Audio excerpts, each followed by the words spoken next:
રાજકોટ ગ્રામ્ય જિલ્લાના સુલતાનપુર પોલીસ સ્ટેશનમાં એક સારી કામગીરી કરવામાં આવી છે, જેમાં ફરિયાદી શ્રી લલિત ઉર્ફે નિલેશ મોહનભાઈ ટારિયા એ મોવિયા ગામના રહેવાસી છે અને એ 44,000 જેટલા રૂપિયા આ કેસમાં જે આરોપી છે એની પાસેથી લીધા અને 20,000 રૂપિયા જેટલા પૈસા વ્યાજમાં ભર્યા પછી એ વ્યાજ નહીં આપી શક્યા, તો વ્યાજખોર જે આરોપીઓ છે એની પાસેથી 3 ગ્રામ સોનું, 340 ગ્રામ ચાંદીનો કડો અને 17 ગ્રામ ચાંદીની લડી, આમ કુલ 1,20,250 રૂપિયાનો માલ પોતાને અહીંયા રાખી લીધો અને આને ધમકી આપીને ત્યાંથી ભગાડી દીધો.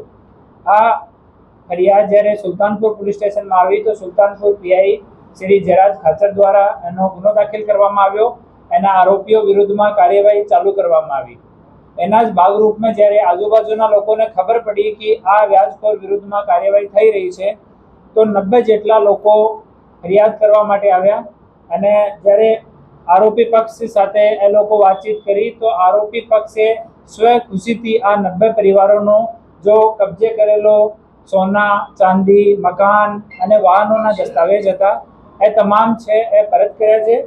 આમાં સોનાની કિંમત કુલ 180.65 ગ્રામ, જેની કિંમત આશરે 27,48,000 છે.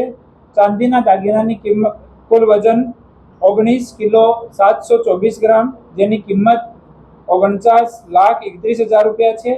અને જમીન, મકાન અને ફ્લેટના દસ્તાવેજો અને વાહનોની આરસી, જેની આશરે કિંમત 29 લાખ રૂપિયા છે અને સહી કરેલા કોરા ચેક છે. આમ કુલ 1,05,79,450 રૂપિયા લગભગ કિંમતનો આ મુદ્દામાલ છે, જે આરોપી સ્વ ખુશીથી જે તમામ ફરિયાદી લોકો આવ્યા હતા એને પરત કર્યો છે. આ ગુનાનો જો 1,20,000 રૂપિયાનો જો મુદ્દામાલ છે એ ગુનાના કામમાં કબજે કરવામાં આવ્યો છે. નામદાર કોર્ટની મંજૂરી લઈને એને પરત કરવાની કાર્યવાહી આગળ કરવામાં આવશે અને બાકીનો 1,05,00,000થી વધારાનો જે મુદ્દામાલ છે એને આજે પરત કરવામાં આવે છે. આમાં બંને આરોપીઓ સોહિલ રફીકભાઈ બાબુભાઈ સલાટ વાસાવડ ગામના છે. બીજા આરોપી ઇરફાનભાઈ રફીકભાઈ ઉર્ફે બાબુભાઈ સલાટ એ વાસાવડ ગામના છે. બંને આરોપીઓ વિરુદ્ધમાં કાર્યવાહી કરવામાં આવી છે.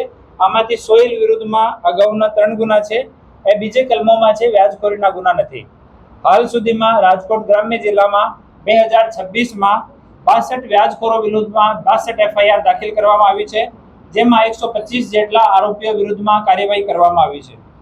હું આપ મીડિયાના મિત્રોના માધ્યમથી તમામ જાહેર જનતાને અપીલ કરું છું કે કોઈ પણ માણસ વ્યાજખોરીથી પીડિત હોય, વ્યાજખોર કેવો પણ માણસ હોય, તમને કેટલો પ્રભાવશાળી લાગતો હોય, બિલકુલ બી ઝીઝક કર્યા વગર તમે નજીકના પોલીસ સ્ટેશનમાં, DYSP કચેરીમાં, ASPની કચેરીમાં, મારી કચેરીમાં આવીને સંપર્ક કરો.